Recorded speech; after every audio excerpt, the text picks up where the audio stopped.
Thus far, then, Lily felt she had done well, and the conviction strengthened her for the task that remained. She and Bertha had never been on confidential terms, but at such a crisis the barriers of reserve must surely fall. Dorset's wild allusions to the scene of the morning made Lily feel that they were down already, and that any attempt to rebuild them would be beyond Bertha's strength. She pictured the poor creature shivering behind her fallen defences and awaiting with suspense the moment when she could take refuge in the first shelter that offered. If only that shelter had not already offered itself elsewhere! As the gig traversed the short distance between the quay and the yacht, Lily grew more than ever alarmed at the possible consequences of her long absence. What if the wretched Bertha, finding in all the long hours no soul to turn to, but by this time Lily's eager foot was on the side ladder, and her first step on the Sabrina showed the worst of her apprehensions to be unfounded, for there, in the luxurious shade of the after-deck, the wretched Bertha, in full command of her usual attenuated elegance, sat dispensing tea to the Duchess of Beltshire and Lord Hubert. The sight filled Lily with such surprise that she felt that Bertha, at least, must read its meaning in her look, and she was proportionately disconcerted by the blankness of the look returned. But in an instant she saw that Mrs. Dorset had, of necessity, to look blank before the others, and that, to mitigate the effect of her own surprise, she must at once produce some simple reason for it. The long habit of rapid transmissions made it easy for her to exclaim to the Duchess, "Why, I thought you'd gone back to the Princess!" And this sufficed for the lady she addressed, if it was hardly enough for Lord Hubert. At least it opened the way to a lively explanation of how the Duchess was, in fact, going back the next moment, but had first rushed out to the yacht for a word with Mrs. Dorset on the subject of tomorrow's dinner, the dinner with the Bryes, to which Lord Hubert had finally insisted on dragging them. "To save my neck, you know," he explained, with a glance that appealed to Lily for some recognition of his promptness. And the Duchess added, with her noble candour, "Mr. Bry has promised him a tip, and says if we go, he'll pass it on to us." This led to some final pleasantries, in which, as it seemed to Lily, Mrs. Dorset bore her part with astounding bravery, and at the close of which Lord Hubert, from halfway down the side ladder, called back with an air of numbering heads, "And of course we may count on Dorset too?" "Oh, count on him," his wife assented gaily. She was keeping up well to the last, but as she turned back from the waving her adieu over the side, Lily said to herself that the mask must drop, and the soul of fear look out. Miss Dorset turned back slowly. Perhaps she wanted time to steady her muscles. At any rate, they were still under perfect control when, dropping once more into her seat behind the tea-table, she remarked to Miss Bart, with a faint touch of irony, "I suppose I ought to say good morning." If it was a cue, Lily was ready to take it, though with only the vaguest sense of what was expected of her in return.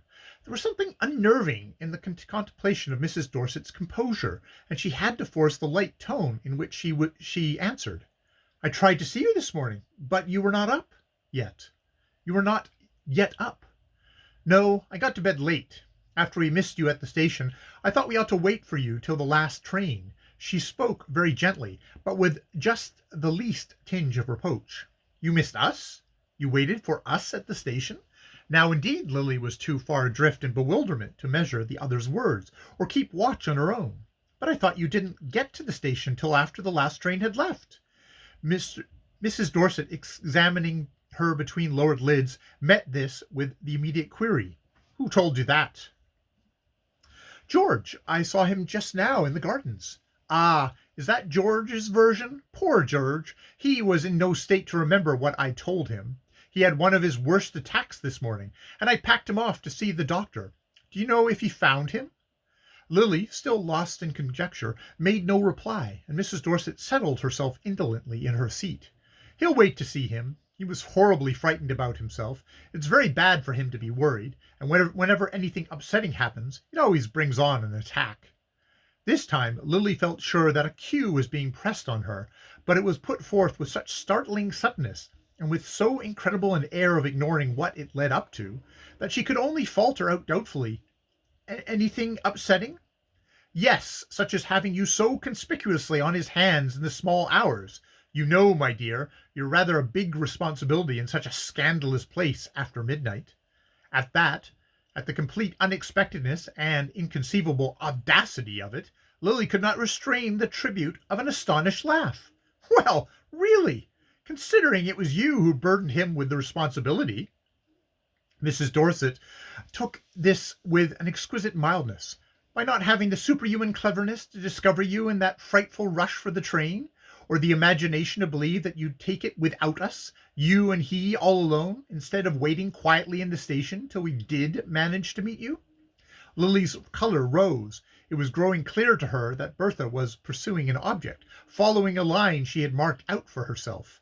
Only, with such a doom impending, why waste time in these childish efforts to avert it? The puerile plurality of the attempt disarmed Lily's indignation. Did it not prove how horribly the poor creature was frightened? No, by our simply all keeping together at Nice, she returned. Keeping together? When it was you who seized the first opportunity to rush off with the Duchess and her friends? My dear Lily, you are not a child to be led by the hand. No, nor to be lectured, Bertha. Really, if that's what you are doing to me now. Mrs. Dorset smiled on her reproachfully. Lecture? You? I? Heaven forbid! I was merely trying to give you a friendly hint. But it's usually the other way around, isn't it? I'm expected to take hints, not to give them. I've positively lived on them all these last months. Hints? From me to you? Lily repeated. Oh, negative ones merely. What not to be and to do and to see. And I think I've taken them to admiration. Only, my dear, if you'd let me say so, I didn't understand that one of my negative duties was not to warn you when you carried your imprudence too far. A chill of fear passed over Miss Bart, a sense of remembered treachery that was like the gleam of a knife in the dusk. But compassion, in a moment, got the better of her instinctive recoil. What was this outpouring of senseless bitterness but the tracked creature's attempt to cloud the medium through which it was fleeing? It was on Lily's lips to exclaim, You poor soul! Don't double and turn. Come straight back to me, and we'll find a way out.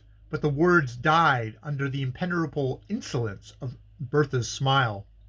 Lily sat silent, taking the brunt of it quietly, letting it spend itself on her to the last drop of its accumulated falseness. Then, without a word, she rose and went down to her cabin. End of Chapter 2 of Book 2 of The House of Mrth.